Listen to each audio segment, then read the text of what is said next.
Good morning. આજનો દિવસ મારો કંઈ કેમ છે કે લગ્નમાં જવાનું છે બબિયારા। એમ તો મેં લગ્ન ઘણા જોયા, પણ આ સમૂહ લગ્ન છે, તો સમૂહ લગ્ન તો આજે પહેલી વાર હું જાઉં અહીંયા। બતાવું તમને, હાલો। અમે નીકળી ગયા, આ વળગાડી રસ્તો અમે ત્યાં નહોતા, અમે પહોંચી ગયા અને કંઈક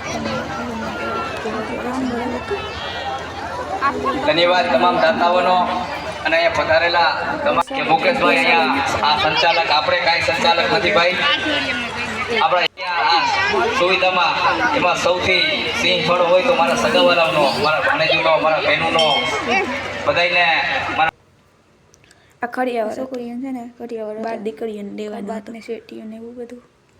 અત્યારે છે ને અમે જમવાની લાઈનમાં ઊભા હતા, લાઈન જુઓ તમે એટલી લાંબી,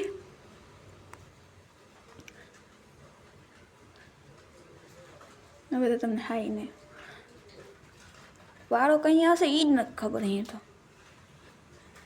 વારો આવી ગયો નહીં નહીં માં, આવું ક્યારે ન થવા દેતી, બસ કૃપા કરી મને જન્મ લેવા દે, તારા બાગનું એક ગુલાબનું ફૂલ બની મને ખીલવા દે, મને કરમાવીશ નહીં, પરંતુ કોણ જાણે સ્ત્રીઓ પુરુષો જાતિ વલણો સામે હાર માનીને હત્યા ઈટા મૂકી દીધા છે કે શું પોતાની કે સ્ત્રી પણ હત્યાકાંડમાં કવટતાનું કવટ ઓઢી લીધું છે કે શું તને પોતાની શક્તિ પર ભરોસો નથી, શું તને પોતાની લાડકવાઈ દીકરી કૃપા હોય ને ત્યાં ઘટે નહીં, ત્યાં તો વધે વધે ને વધે જ।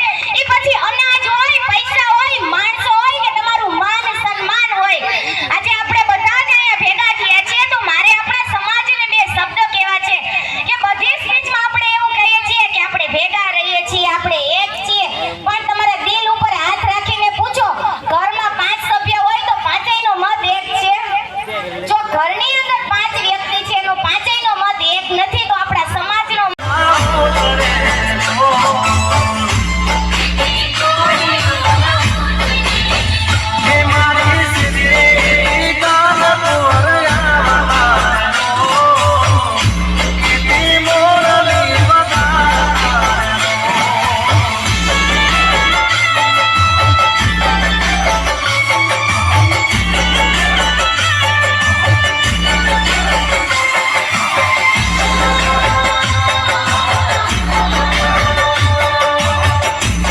અમે ગરબા રમ્યા, પછી અમે ઘરે નીકળી ગયા અને તમને મળીએ અમે બીજા બ્લોગમાં।